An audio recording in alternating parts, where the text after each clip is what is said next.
महाराज दशरथ जी चौथापन आ गया था, विचार किया कि भगवान का दिया तो सब कुछ है, किसी प्रकार कोई कमी नहीं है, मगर इस वंश को चलाने वाला नहीं है। आगे वंश कैसे चलेगा, राजपाट कौन संभालेगा, क्या होगा। तो अंदर एक थोड़ा सा ग्लानि हुई उनके अंदर। तो जब ग्लानि हुई, कुछ अंदर आकांक्षा उठी, चाह उठी। देखिए कितना सुंदर चित्रण है।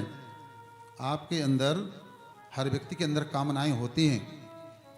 जब कामनाएं आपके अंदर उठे ना, तो आपको क्या चाहिए, उन कामनाओं को पूरी करने के लिए अनीति का, अन्याय का, अधर्म का सहारा मत लीजिए, बल्कि कहाँ जाइए, गुरु की शरण में जाइए, भगवान की शरण में जाइए।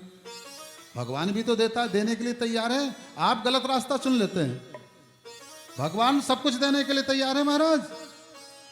आप गलत रास्ते में जाकर पाने का प्रयास मत करिए। भगवान ने स्वयं कह दिया है कि मेरे 4 प्रकार के भक्त होते हैं। चतुर्विधा भजन्ते ममे जना सुकृतनो अर्जुन, आर्तो अर्थार्थी जिज्ञासु ज्ञानी च भरतशर्व। कैसा? आर्तो अर्थात दुखी है तो भगवान की शरण में जाएगा। अर्थार्थी अर्थात धन चाहता है, रुपया पैसा चाहता है, भगवान की शरण में जाएगा। जिज्ञासा है अपने आप को जानने की, सृष्टि को जानने की, भगवान को जानने की, ब्रह्म की जानने की, माया को जानने की, भगवान की शरण में जाएगा। और ज्ञानी तो है ना। तो जब कुछ चाय भी उठे तो भगवान की शरण में आओ। और हमारा ये यज्ञ तो अष्टलक्ष्मी यज्ञ जो है, ये सर्व कामना पूर्ति महायज्ञ है, क्योंकि अष्टलक्ष्मियां तुरंत देने वाली होती हैं। हमने कहा है आपसे, एक स्लोगन दिया है कि जीवन की हर समस्या का समाधान अष्टलक्ष्मी गायत्री महायज्ञ में बने यजमान। आपकी हर समस्या का समाधान होगा, आप यज्ञ में बैठिए तो।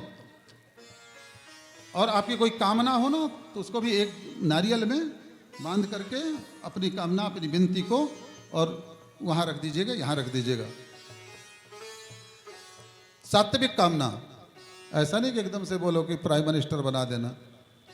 अपनी क्षमता के अनुरूप जो जैसा है, जीवन में कोई कठिनाई थोड़ी मोड़ी छोटी मोटी है, उसके बाद फिर सत्कर्म करिएगा, कर्म करिएगा, अवश्य आपकी पूरी होंगी।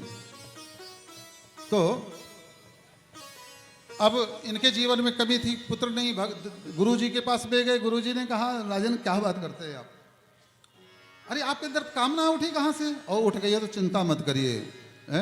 अरे धरहु धीर हुई सुत चारी, धरहु धीर हुई है सुत चारी, धरहु धीर हुई है सुत चारी, धरहु धीर हुई है सुत चारी। त्रिभुवन विदित भगत भयहारी, त्रिभुवन विदित भगत भयहारी। धरहु धीर हुई है सुतचारी। जब ईश्वर के मार्ग पर चले, भक्ति के मार्ग पर चले, तो सबसे बड़ी दौलत आपकी महाराज धैर्य ही है। धैर्य सबसे बड़ी संपत्ति है। आदमी उतावला हो जाता है, अब भी चाहिए, अब भी ऐसा करेंगे, अब भी वैसा करेंगे, अब भी ये करेंगे। धैर्य धरिए, धीरे धीरे रे मना धीरे सब कुछ होए, माली सींचे 100 घड़ा, ऋतु आए फल होए।